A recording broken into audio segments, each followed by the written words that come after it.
Alors, nous allons passer au temps de message. Je prie vraiment que le Seigneur puisse nous parler au travers de ces messages et que nous puissions nous ressortir édifiés et grandir. Amen.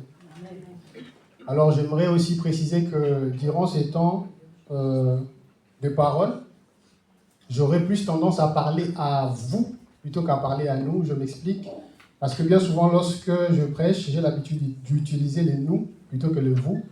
Mais je sentais que l'Esprit de Dieu m'a poussé, m'a conduit en fait à plus parler à vous pour que nous puissions recevoir le message de manière particulière. Mais cela ne veut pas dire que je ne suis pas concerné ou qu'il y ait des personnes qui ne soient pas concernées. Nous tous, je pense, nous sommes concernés d'une manière ou d'une autre lorsque la parole de Dieu est prêchée. Et je suis très bien conscient que lorsque tu pointes les autres du doigt, les autres doigts te reviennent. Lorsque tu indexes, les autres doigts te reviennent. Et je sais que normalement, tout prédicateur sérieux, lorsqu'il écrit une prédication, déjà il se prêche à lui-même. Et on se prêche 3 fois en soi. On se prêche à nous-mêmes lorsqu'on écrit, on se prêche à nous-mêmes lorsqu'on prêche, on se prêche à nous-mêmes lorsqu'on réécoute des fois ce qu'on a prêché. Donc, c'était juste une précision qu'il fallait que je puisse donner. Donc, ça m'a servi d'entrée. Maintenant, nous allons passer au plat. Après, il y aura peut-être le dessert. Donc, le thème de mon message, c'est « C'est que Dieu veut ». Alors, je vous dérangerai un peu si vous pourrez dire à votre voisin, à celui qui est à côté. Le thème de ce matin, c'est « C'est que Dieu veut ». Dites à votre voisin, le thème de ce matin, c'est « C'est que Dieu veut ».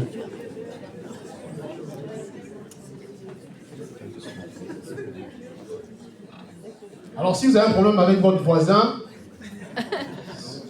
on verra ce que Dieu veut. Est-ce que Dieu veut que vous puissiez rester avec ces problèmes ou pas? On verra. Alors, j'ai tiré ce thème de 1 Thessaloniciens, chapitre 4, les versets 3 à 8, que nous allons lire. Et ça va s'afficher là. Il est écrit, « Ce que Dieu veut, c'est votre sanctification. C'est que vous vous absteniez de l'impudicité, c'est que chacun de vous sache posséder son corps dans la sainteté et l'honnêteté, sans vous livrer à une convoitise passionnée, comme font les païens qui ne connaissent pas Dieu. C'est que personne n'use envers son frère de fraude et de cupidité dans les affaires, parce que le Seigneur tire vengeance de toutes ces choses, comme nous vous l'avons déjà dit et attesté. Car Dieu ne nous a pas appelés à l'impureté, mais à la sanctification. Celui donc qui rejette ses préceptes ne rejette pas un homme, mais Dieu qui vous a aussi donné son Saint-Esprit. Amen. Alors, je vais poser 3 petites questions. Alors, pour raison de confidentialité et pour que chacun se sente à l'aise, lorsque je poserai ces questions, on fera juste quelque chose, un petit jeu. Vous aurez les yeux fermés. Si vous vous sentez adressé par cette question, vous sentez que cette question vous concerne, en tout cas, vous allez juste lever la main, parce que moi, ça va me permettre, en fait, ça me permettra pour la suite de la prédication. Donc, je poserai 3 questions. Je poserai la première question. Si vous vous sentez concerné, vous lèverez la main. Si vous ne vous sentez pas concerné, vous ne lèverez pas du tout la main. Et ça sera pareil pour voilà, toutes les 3 questions. On est d'accord? Alors, je me demande, les villages sont dehors. Je me demande de fermer nos yeux. Je vais poser la première question. Première question. Qui pense sincèrement être actuellement dans la volonté de Dieu dans sa vie? Si tu penses que sincèrement, actuellement, pendant que je suis en train de parler, tu vis la volonté de Dieu, tu es dans la volonté de Dieu, lève simplement la main.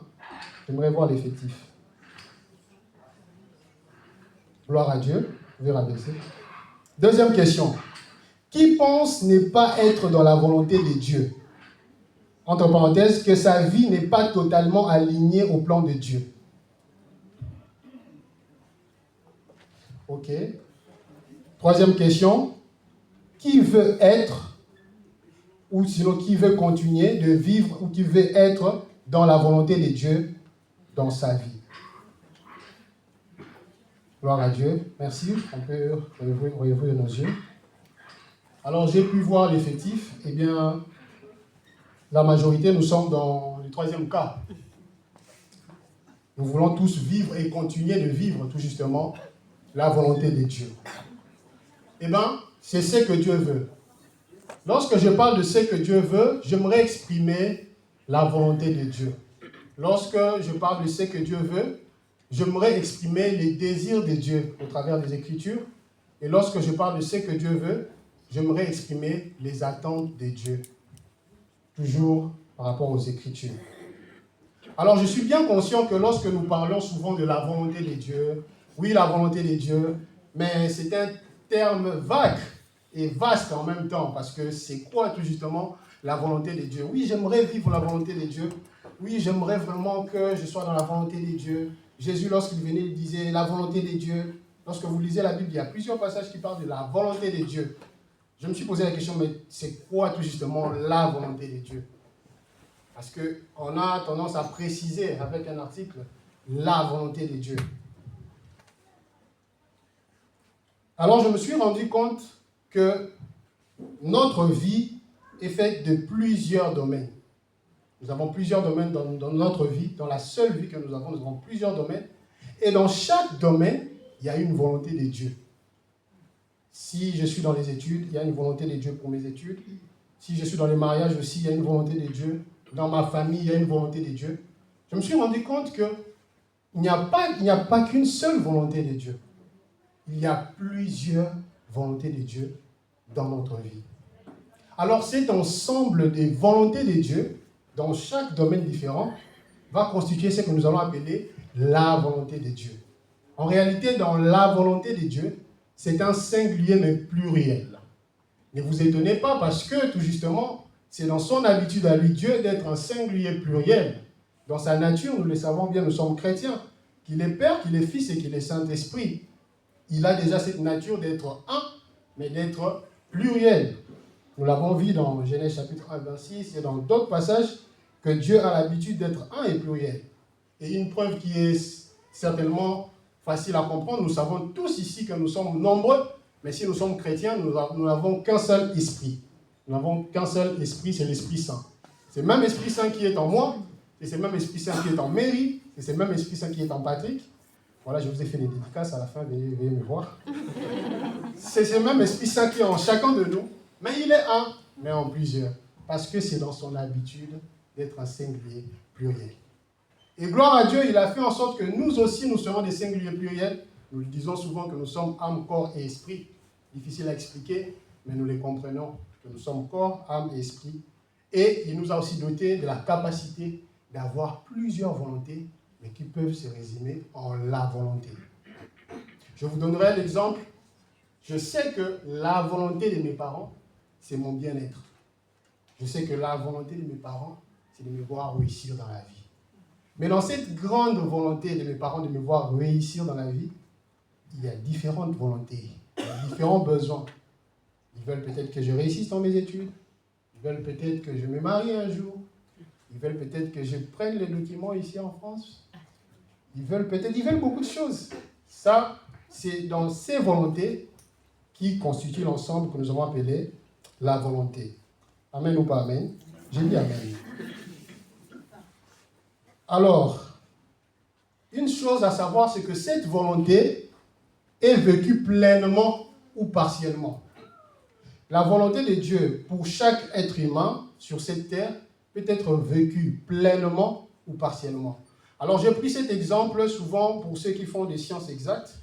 Il y a ce qu'on appelle les notions d'erreur. Lorsqu'on fait un calcul ou lorsqu'on essaye de trouver un résultat.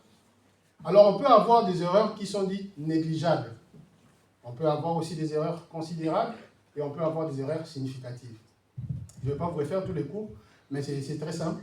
C'est que les erreurs qui sont négligeables, ça veut dire qu'on peut prendre en compte les résultats et on peut continuer si on a autre calcul à faire. Donc le résultat est validé et on peut continuer parce que l'erreur tout justement du travail est négligeable.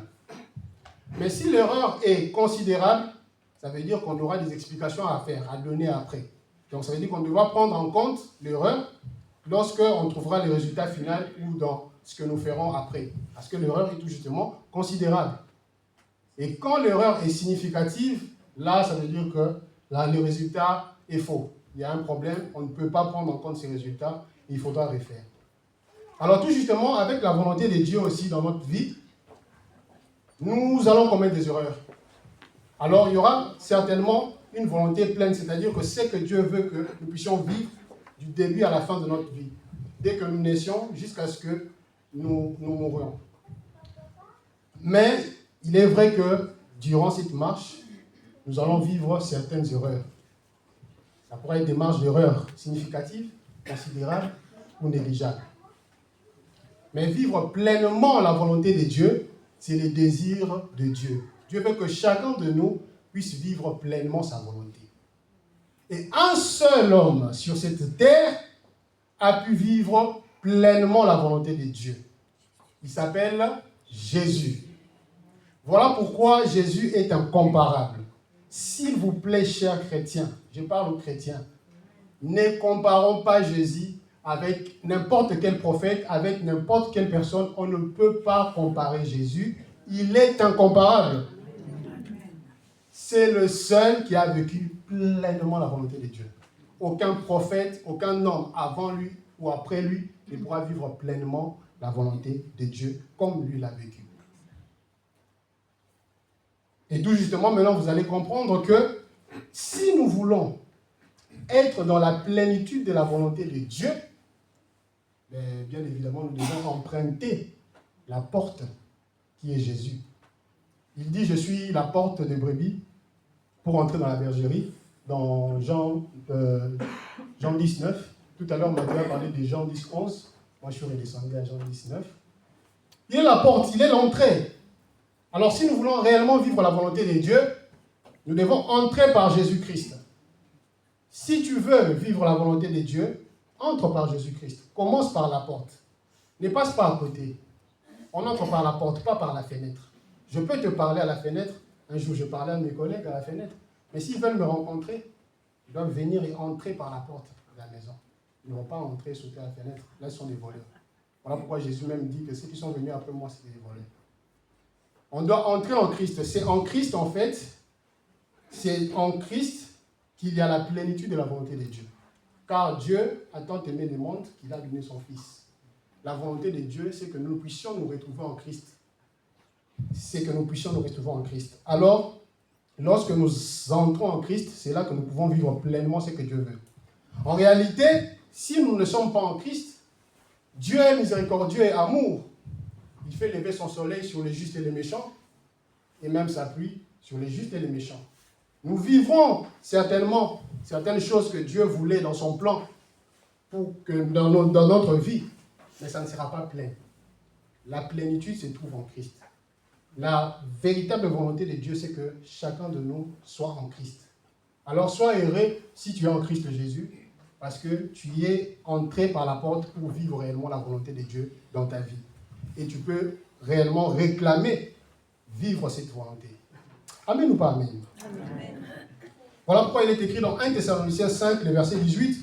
Rendez grâce en toutes choses, car c'est à votre égard la volonté de Dieu en Jésus-Christ. Et vous l'aurez compris que la volonté de Dieu ne va pas toujours ou forcément s'imposer à nous, mais elle viendra se proposer. Et cette volonté dans notre vie n'a que pour but, comme le dit Jérémie 29, 11, « Car je connais le projet que j'ai formé sur vous, dit l'Éternel, projet de paix et non de malheur, afin de vous donner un avenir et de l'espérance. » C'est que Dieu veut que nous puissions vivre son plan, ses projets dans nos vies. Et c'est comme j'ai dit, le plus grand projet de Dieu, où Dieu trouve satisfaction, c'est lorsque nous entrons en Christ Jésus. Soyez heureux d'être chrétien. N'ayez pas honte de dire que vous êtes chrétien. Affirmez-le parce que vous entrez dans la voie pour vivre pleinement la volonté de Dieu. Alors, je l'ai dit tout à l'heure que lorsque je parle de ce que Dieu veut, j'aimerais non seulement exprimer la volonté de Dieu, et nous l'avons vu tout à l'heure en quoi elle consiste, c'est entrer en Christ Jésus et vivre pleinement les projets qu'il a pour nous. Mais non seulement ça, ce que Dieu veut parle aussi ou exprime aussi les attentes de Dieu. Savais-tu que Dieu a des attentes? Parce que bien souvent, c'est nous qui nous attendons à Dieu. Je m'attends à Dieu pour ma guérison. Je m'attends à Dieu pour telle réussite, pour tel projet, pour telle chose, pour telle chose. On s'attend pleinement à Dieu pour beaucoup de choses. Et des fois, on est même déçu. Ah, Dieu ne m'a pas répondu. Ah, Dieu n'a pas fait ceci ou cela. Mais est-ce que nous savions aussi que Dieu aussi a des attentes? Et c'est en cela qu'il exprime ce qu'il veut. Dieu a des attentes certainement pour nous. Je vous ai parlé tout à l'heure de mes parents. Mes parents ont des attentes sur moi. Les jours où j'ai su que mes parents avaient des attentes sur moi, c'était les jours où nous sommes en prière. Parce que nous avons l'habitude de faire la prière en famille, chaque semaine. Et souvent, c'est mon père qui conduit ces moments. Alors, papa va conduire ces moments. Il va donner un sujet de prière. Il dit, sans me consulter, il dit, j'aimerais que nous puissions prier pour que Israël qui est là puisse faire tel résultat à tel examen. J'ai dit, mais dans mon cœur, j'ai dit, mais qui lui a dit ça? Ce sont des complications comme ça que tu es en train d'apporter. On n'a pas parlé. Comment toi tu vises déjà ces résultats-là et tu demandes ça en prière en plus? Heureusement pour lui, moi aussi je m'attendais à ça. Et cette prière a été exaucée. Mais ça m'a montré ces jours-là, je savais déjà, mais ces jours-là j'ai pris conscience que, ah oui, mon père a des attentes en fait. Mes parents ont des attentes envers moi. Et il était même allé plus loin parce que je servais à la chorale. Il est allé à la chorale et il est allé dire à la chorale qu'Israël sera rare ces derniers temps parce qu'il doit faire tel résultat. J'aimais lui. Et j'arrive à la chorale, on me dit, ah, c'est toi qui dois faire tel résultat. J'ai dit, c'est comment ça? Mais ton père est venu ici, il a dit que moi, mon fils, il doit avoir tel résultat. J'ai dit, eh ben, on va se battre alors. Donc mon père a des attentes. Et vous aussi, parents, vous avez des attentes. Tout comme aussi les enfants. Voilà, on a tous des attentes. Mais peut-être les attentes de mon père ne sont pas forcément ce que moi j'ai envie. Mais je vous assure que lorsque Dieu a des attentes sur nous, c'est parce qu'il a déjà il nous a doté de la capacité de faire ces choses dont il s'attend de nous. Lorsque Dieu s'attend à quelque chose dans notre vie, c'est parce qu'il nous a déjà donné toutes les capacités. Il le sait lui-même que nous pouvons arriver à faire ce qu'il veut. Amen ou pas amen? Amen. Alors certaines personnes, vous allez dire, mais Israël, toi c'est normal, tu es jeune. C'est normal. Dieu a encore des projets peut-être pour toi. Si par la grâce de Dieu, tu as encore autant d'années, c'est normal que tu aies encore plein de projets et que Dieu ait des attentes sur toi. Parce que tu as encore plein de choses à faire et Dieu veut faire beaucoup de choses avec toi. Mais moi j'ai 80 ans. Moi j'ai 90 ans. Est-ce que Dieu vraiment a encore des attentes? Bonne nouvelle. Si. Dieu aussi, oui, Dieu a des attentes aussi pour ta vie. Dieu a des attentes aussi. Que tu sois jeune, que tu sois plus âgé, Dieu a des attentes pour chacun d'entre nous. Je vais vous prendre quelques exemples dans la Bible. Vous connaissez cet homme qui s'appelle Siméon dans la Bible? C'est lui qui a béni Jésus lorsqu'il était bébé. Dieu s'attendait à ce que cet homme puisse voir le Messie. Et il fallait que cet homme continue de croire à la prophétie qui lui avait été adressée qu'un jour il verra le Messie. Et c'est grâce à cet homme que nous avons eu cette grande prophétie que Jésus serait un sujet de contradiction pour plusieurs. Donc il a fallu que Siméon s'accroche à ce que Dieu lui avait dit parce que Dieu s'attendait à ce que Siméon reste dans la foi et que Siméon puisse voir réellement le Messie. Mais il n'est pas le seul âgé. Il y a l'autre qui est à côté, la dame qui est à côté. On l'appelle la prophétesse Anne. 84 ans. Tout le temps dans les temples, jour et nuit en prière. Dieu voulait qu'elle reste là. Dieu avait des attentes, Dieu voulait. Parce que Dieu s'attendait à ce qu'elle puisse voir elle aussi le Messie. Peut-être que tu es là, Dieu s'attend simplement que tu restes en prière. Dieu s'attend simplement que tu continues de prier pour ta famille. Et Dieu s'attend à ce que derrière cela, qu'il puisse te faire voir autre chose. Amen ou pas amen? Amen. Et c'est là, du plus jeune au plus âgé. Nous avons l'exemple de David dans la Bible. Vous savez que David, lorsque je lis David face à Goliath, je n'ai pas vraiment forcément lu où est-ce qu'on dit que David a entendu une voix de Dieu qui lui a dit « Va battre Goliath ». Mais Dieu s'attendait à quoi? Dieu s'attendait à ce que quelqu'un puisse battre Goliath. Et Dieu avait cette attente-là. Et David, inspiré, a répondu favorablement à cette attente. Et nous les voyons même au travers du texte. Lorsque Goliath dit, je viens avec les épées et tout ça, David dit, toi tu viens avec les épées, mais moi je viens contre toi au nom de l'Éternel. Qui a dit à David que l'Éternel voulait? David avait compris que Dieu avait des attentes. Et derrière le vouloir de Dieu, nous devons comprendre que Dieu a des attentes. Et des fois même quand nous sommes en position de faiblesse, quelqu'un peut se dire, mais moi je suis malade, à quoi est-ce que Dieu s'attend de moi? Dieu s'attend à ce que tu puisses garder la foi. Je vais vous donner un petit témoignage. Une de mes sœurs a connu un accident. C'était pendant un moment de célébration, elle a connu un accident. C'était presque une partie de ma famille, des neveux qui ont eu à connaître cet accident. Mais elle était plus touchée. Alors, il y avait des seaux de sang, donc remplis de sang, qu'on était en train de prendre, parce qu'il y avait tellement de sang qui coulait de son visage. Alors, presque tout le monde était déjà passé lui rendre visite. Et moi, après mes cours, je me suis dit, je vais aussi passer à l'hôpital pour lui rendre visite. Et lorsque j'arrive là, j'entre à la porte, il y avait plusieurs lits. Je n'arrivais pas à retrouver ma sœur. Pour une simple raison, elle était défigurée. Je n'arrivais même plus à reconnaître son visage. Comment je sais que c'était elle? C'est parce qu'il y avait une connaissance qui était juste assise à côté. Et j'ouvre la parenthèse pour vous dire que moi, mes sœurs, elles sont très belles. Hein. Elles sont très belles. C'est une parenthèse que j'ouvre. Donc voilà pourquoi de temps en temps, lorsque les gens me disent, Israël, tu ressembles à tes sœurs, je comprends directement. Non pas que je doute de ma beauté, mais il y a tellement de jaloux, ils ne veulent pas dire que je suis beau. Un jour, quelqu'un m'a dit, à toi, si tu mets des costumes comme des vieux pères comme ça, là, j'ai dit vraiment, je me suis bien habillé, il dit quand même. Donc les gens sont tellement jaloux, quand ils disent que tu ressembles à tes sœurs, j'ai dit, ok, je comprends. Je comprends les messages derrière. Donc, je n'arrivais plus à reconnaître ma sœur. Je n'arrivais plus à reconnaître ma sœur. Et elles sont toutes mariées, hein, je ferme la parenthèse. Sauf elle. Tout justement, celle dont je suis en train de vous parler, elle n'est pas encore mariée, donc vous pouvez toujours essayer. Si vous avez vos fils qui ont la trentaine, on peut encore discuter. Donc, je la regarde.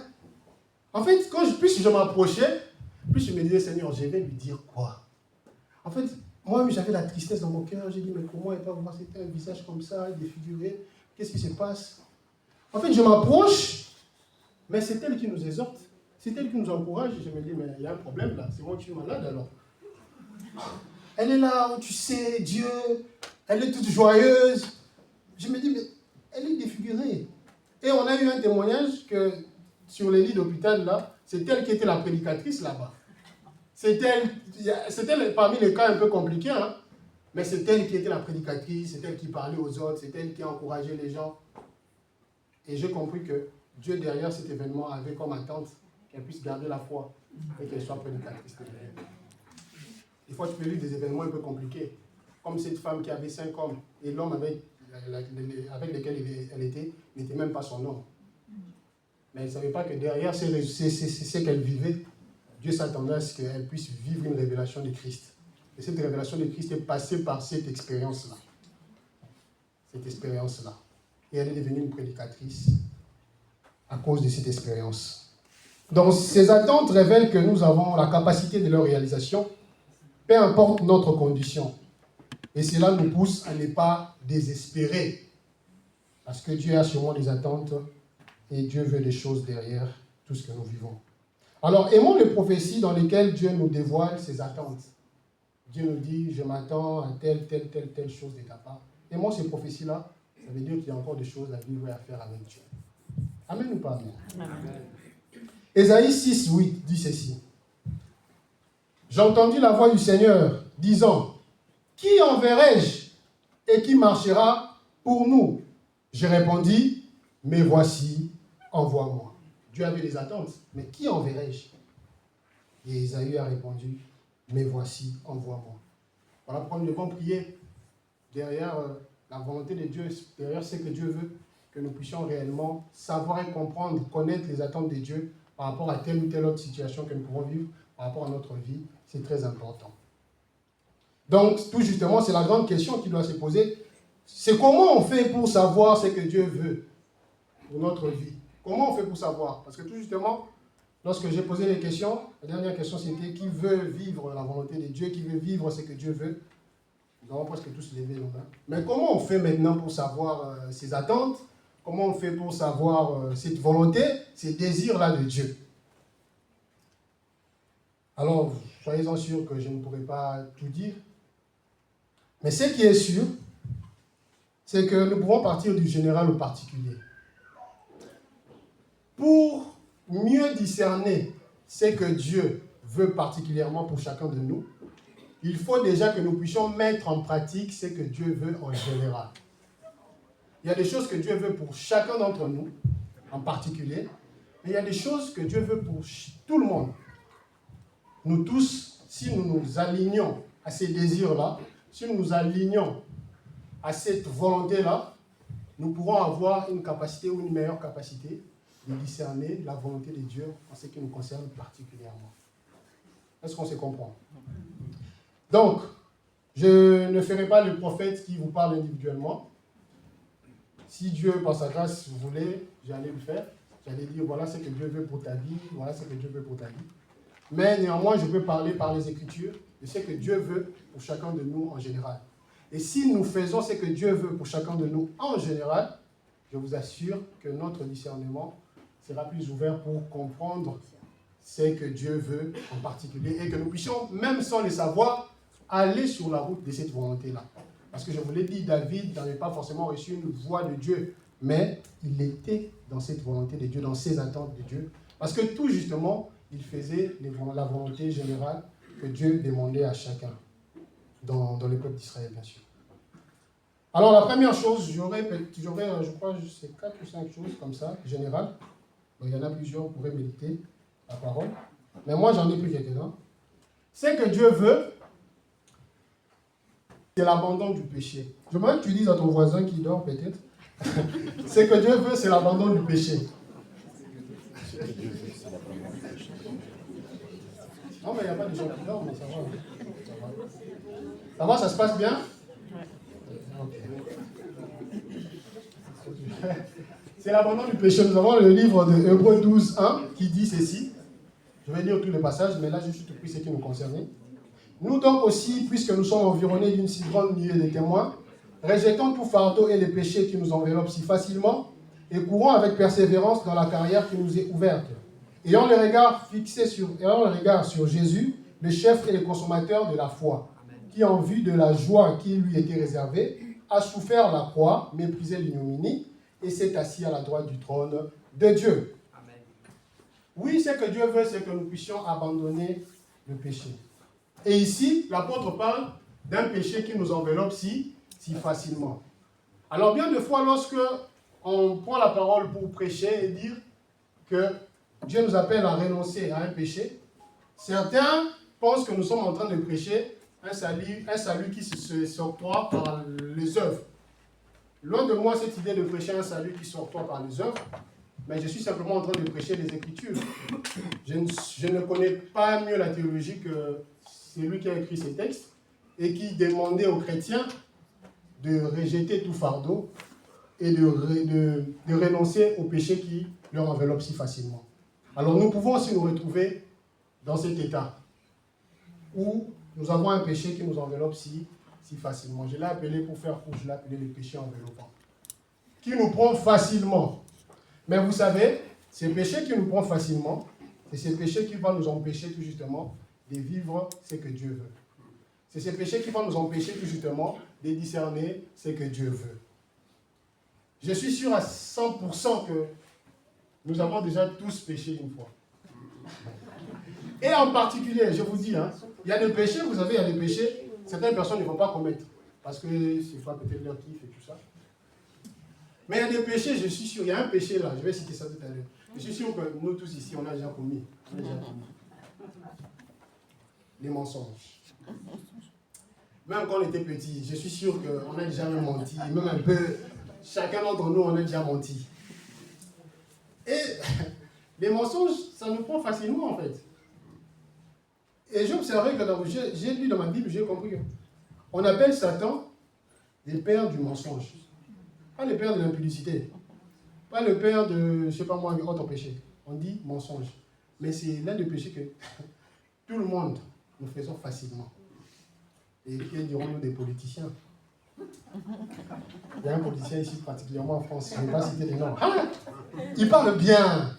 Il parle très bien celui-là, mais ouf. Moi, quand j'étais jeune, quand j'étais plus petit, j'aimais la manière dont il parlait. Non, vraiment, il était convaincant. Je disais vraiment, il dit, tout ce qu'il dit, c'est vrai, quoi. On lui pose la question, toi, est-ce que tu as le temps de regarder la télé? Il dit non. Moi, je ne préfère pas regarder, je préfère faire.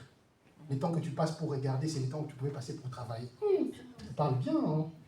Mais derrière cette pensée, parler bien là, il y a aussi des mensonges. Alors pour certains, c'est des mensonges. J'ai été surpris un jour, un jeune vient me voir et me dit, je voudrais me confesser parce qu'il y a un péché qui me dérange tellement. Moi, je m'attendais au péché classique.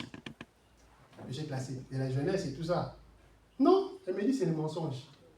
Bon, moi-même, j'étais choqué. Pourquoi? Parce que, de temps en temps aussi, je mange un peu, quoi.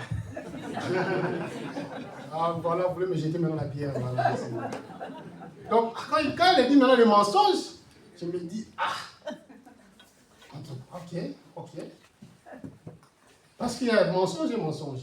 Mais tout justement, nous devons renoncer à ça. Mais il y en a pour qui ça devient vraiment un péché qui empêche vraiment de vivre la volonté de Dieu. Donc, les péchés qui nous enveloppent si facilement, c'est ces péchés auxquels nous sommes attachés individuellement. Je ne pourrais citer tous les péchés du monde. D'ailleurs, la Bible ne parle pas de tous les péchés. Ce n'est pas un livre qui est là pour citer tous les péchés. Mais chacun d'entre nous, nous pouvons savoir ce qui nous enveloppe si facilement. Ça peut être la jalousie. Ça peut être l'ivrognerie. Ça peut être, peu importe, tous les péchés que vous pouvez citer. Mais il y a un péché, ou des péchés qui nous enveloppent si facilement, qui nous prennent, auxquels nous sommes attachés. Tu vois ces péchés-là, ça va t'empêcher de vivre la volonté de Dieu. Et je ne viens pas pour te condamner, voilà. Mais c'est une parole qui t'appelle à renoncer. C'est une parole qui t'appelle à prendre décision. Et à comprendre que ce que Dieu veut, c'est que tu puisses t'abstenir de cela. Oui, je sais que ça fera mal. Oui, je sais que tu es déjà habitué pendant longtemps. Mais je t'en supplie, rejette ces fardeaux-là. Rejette ces péchés qui t'enveloppent si facilement, parce que ça t'empêche de vivre ce que Dieu veut.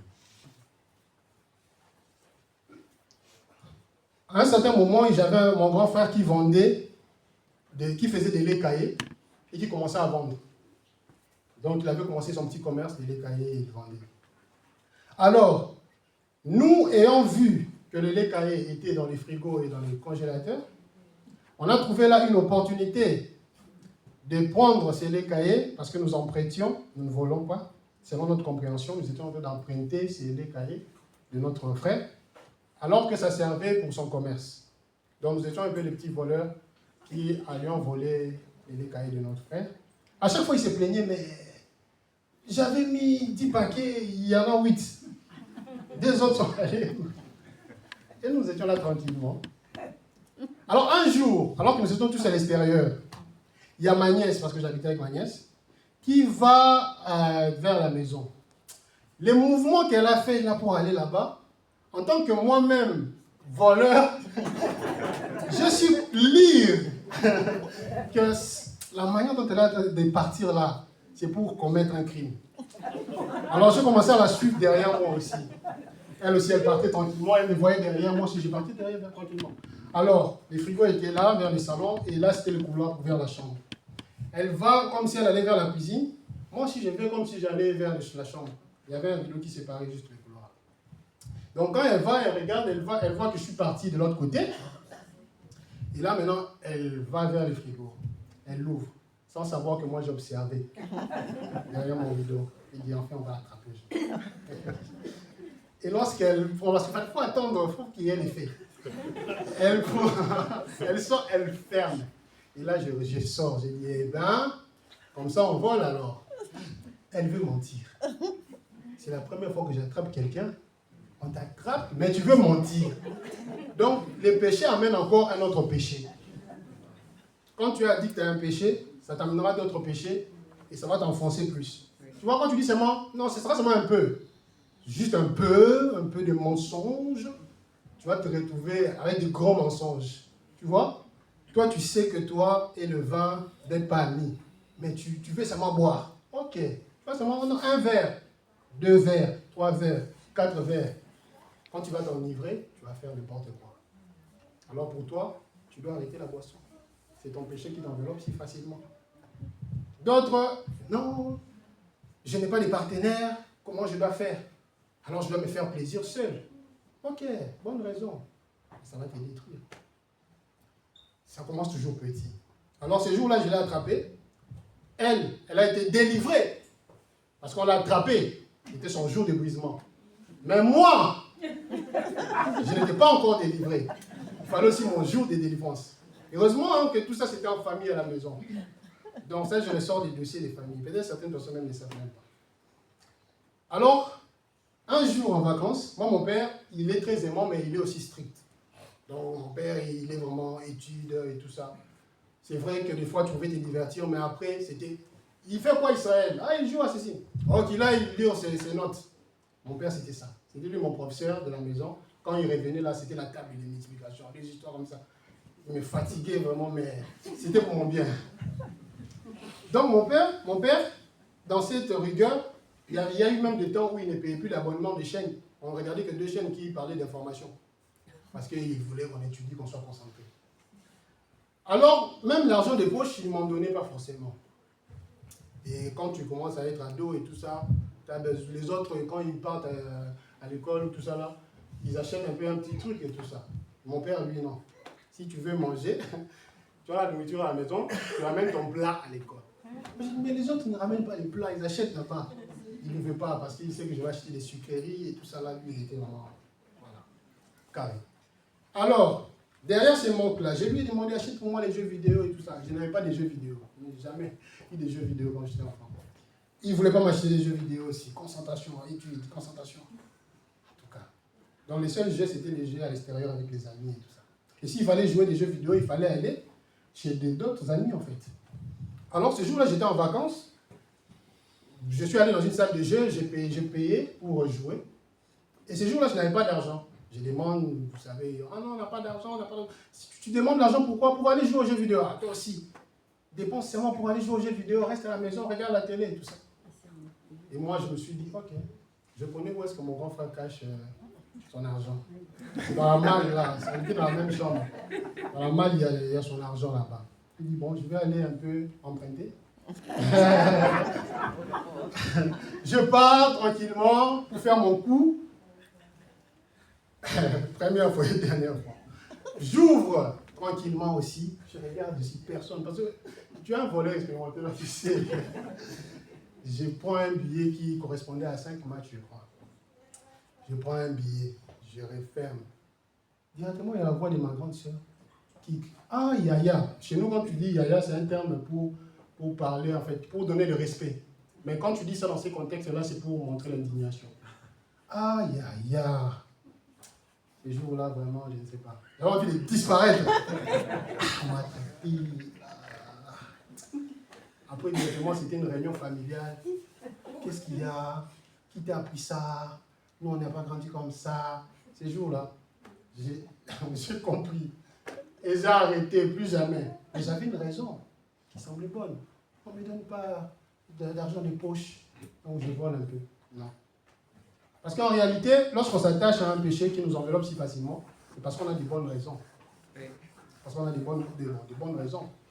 Mais peu importe nos raisons, nous devons nous en détacher si nous voulons réellement vivre ce que Dieu veut. Parce que la vie est faite des choix. Beaucoup de personnes voulaient ce que Dieu veut, mais en même temps, vous voulez ce que le diable propose ou ce que notre chair propose. Ça ne va pas passer en fait. Ça ne va pas passer. À un moment donné, ça ne va pas marcher. Si on veut vivre ce que Dieu veut, alors on doit se détacher du péché en développement. Voilà pourquoi je prie que le Seigneur donne lumière sur ces péchés-là, peut-être qui t'empêchent de vivre réellement ce qu'il veut dans ta vie.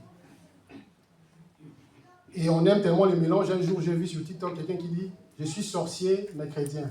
Donc, il y a maintenant la sorcellerie chrétienne. Bientôt, on aura les vaudous chrétiens. Pourquoi? Parce que les gens donnent des raisons pour faire certains péchés. Tu vois?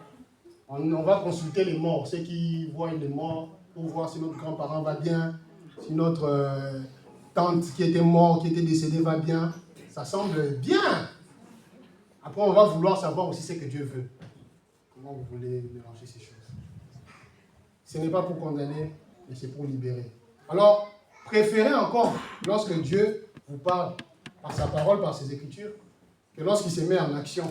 Parce que là, ça fait véritablement mal. Là, ça blesse réellement. Tu vois, mon cas, on m'a retrouvé, on m'a attrapé. là, ça blessait réellement. Et il y a toujours un jour où les péchés qui nous enveloppent si facilement, si nous ne renonçons pas, ça nous attrapera. Et nous conjuguerons les verbes avec ira à la fin. Ça t'attrapera, ça te rattrapera, ça te frappera, tu pleureras et tu abandonneras.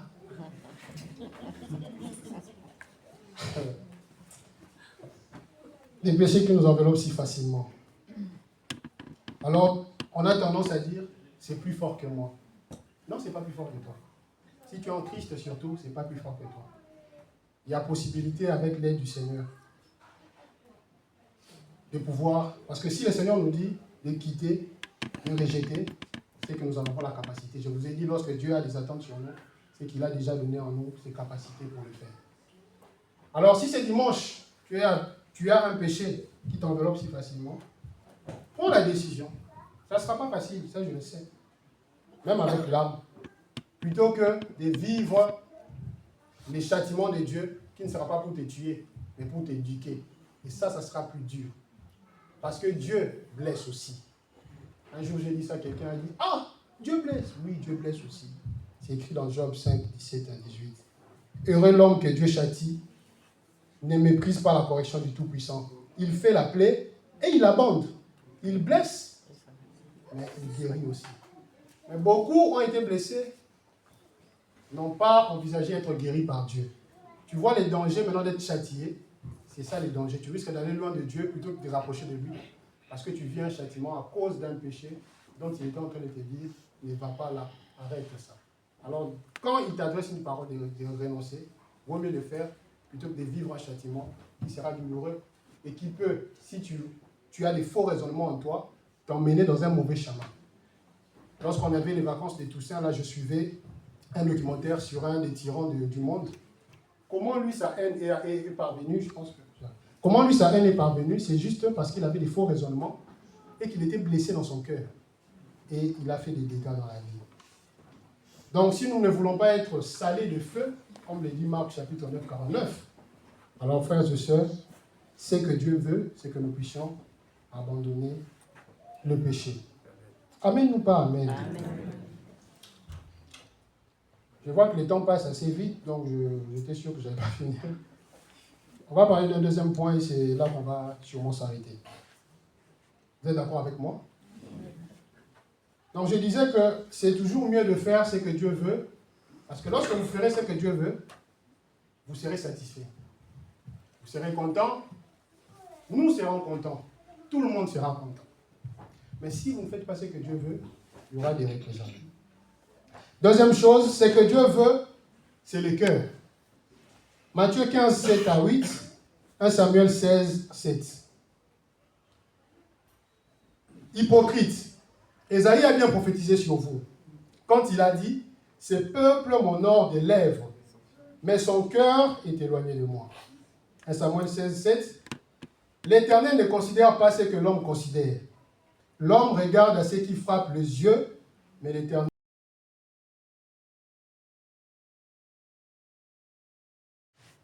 Dieu, ce qu'il veut d'abord, premièrement, pour chacun de nous, ce n'est pas des œuvres. D'autres, pour se laver d'une bonne conscience, on essaie de faire beaucoup de bonnes œuvres. On veut acheter Dieu. Mais ce n'est pas ça d'abord. Les bonnes œuvres, c'est bien. C'est bien pour l'humanité, c'est bien. Mais Dieu s'attend d'abord à nos cœurs.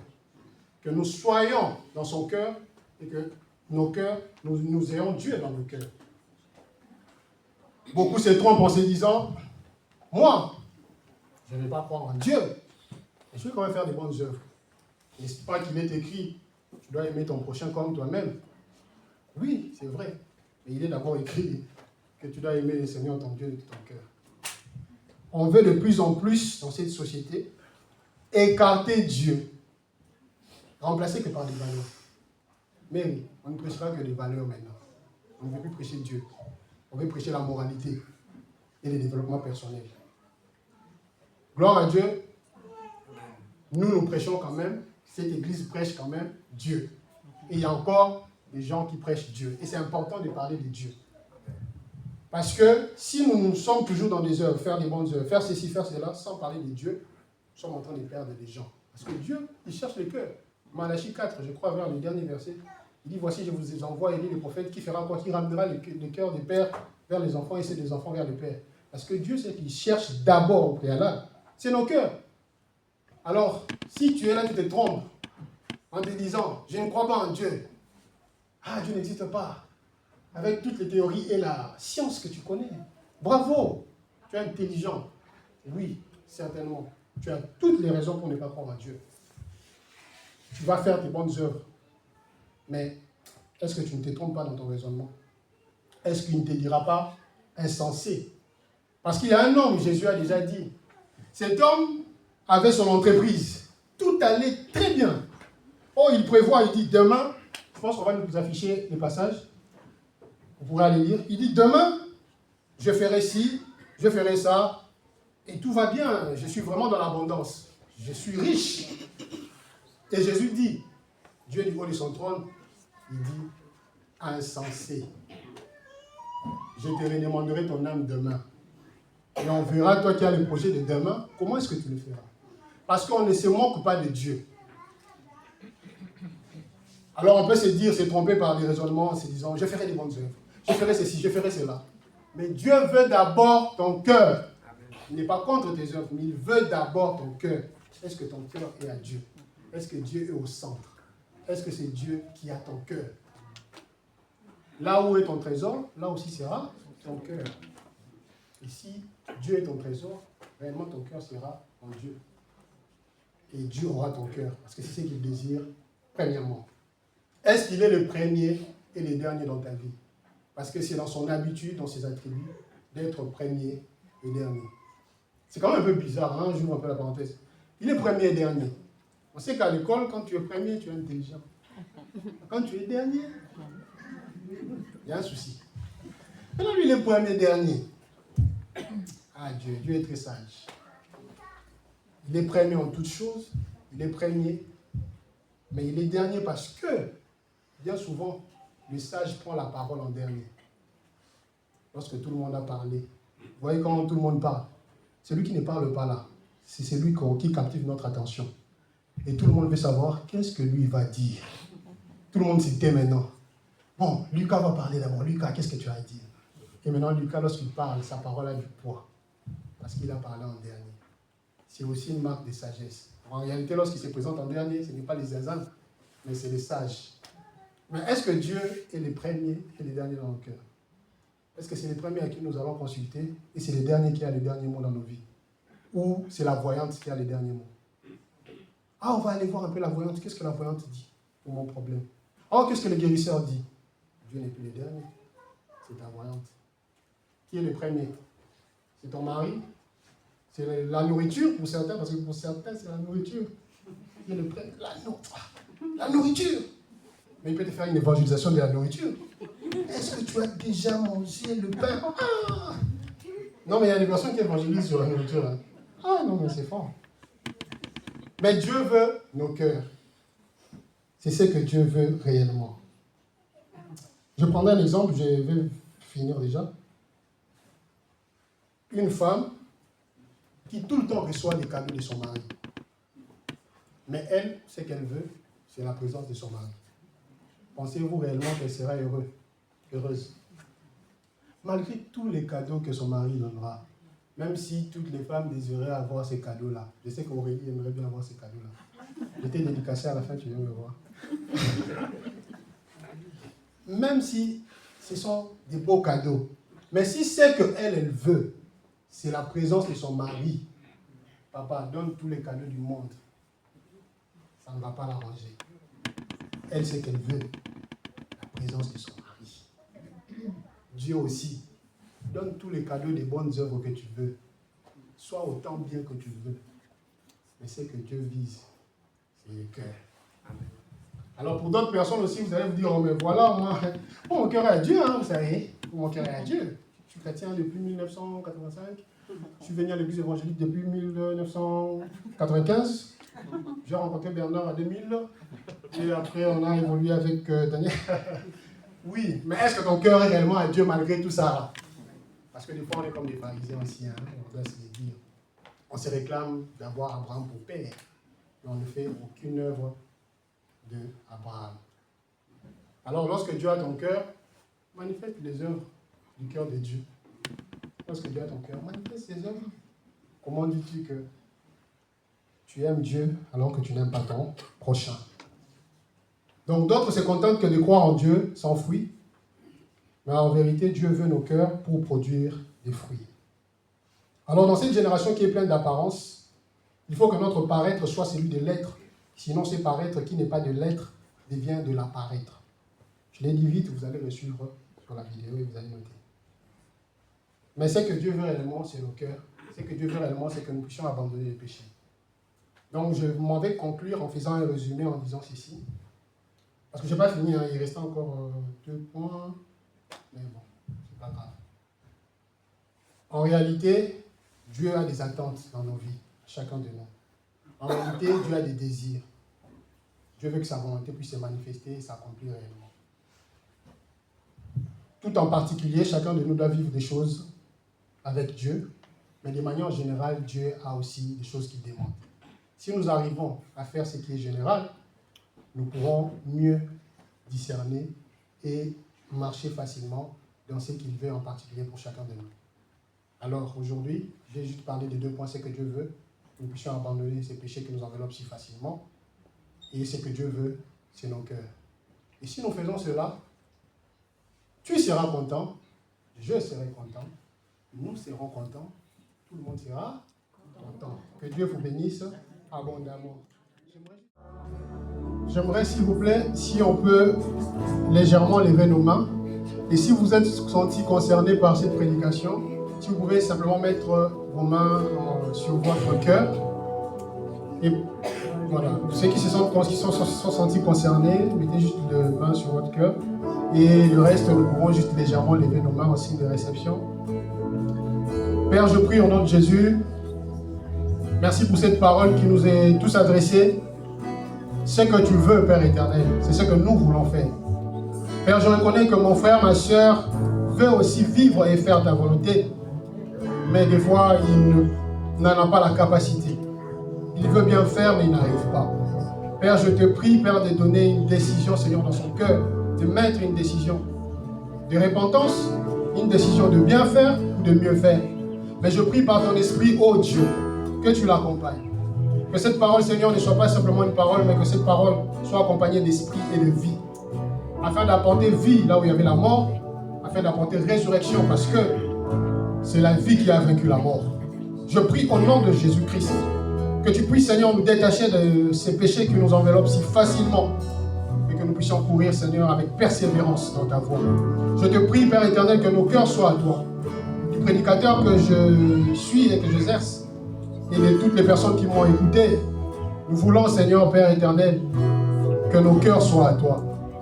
Viens réparer ce qui a réparé. Oui, Père, je prie que tu blesses. Oui, mais pour que tu guérisses. Mais que chacun de nous puisse comprendre c'est dans quoi il vit et qu'il passe. Je prie, ô Dieu, que ta volonté soit faite sur nos vies, dans nos vies, comme cela s'est fait aux cieux, selon que tu le veux. Que nous puissions être une église qui vive pleinement ce que tu veux, et que chacun de nous individuellement, dans les études, dans le travail, dans notre vie, dans tous les domaines de nos vies, pour nos enfants, pour notre famille, oh, je te prie, Père, fais-nous vivre ce que tu veux. Amène la conversion de nos frères, de nos sœurs, de ceux qui ne te connaissent pas. Oh, Père, nous te prions de guérir les malades selon ta volonté. Je te prie, Père éternel, d'accorder délivrance selon ta volonté. Mais Seigneur, que nous puissions vivre pleinement ce que tu veux. Et je prie, c'est pour cette personne qui n'est pas en Christ. Convainc du péché, du jugement. Convainc Saint-Esprit et qu'il accepte Christ. Convainc, ô Dieu, son cœur, qu'il ait, Seigneur, une révélation de toi. Je te prie, ô Dieu, de te manifester dans nos vies. Règne, règne, règne. Au nom de Jésus-Christ, j'ai ainsi prié avec foi et avec action de grâce. Et je dis Amen. Amen.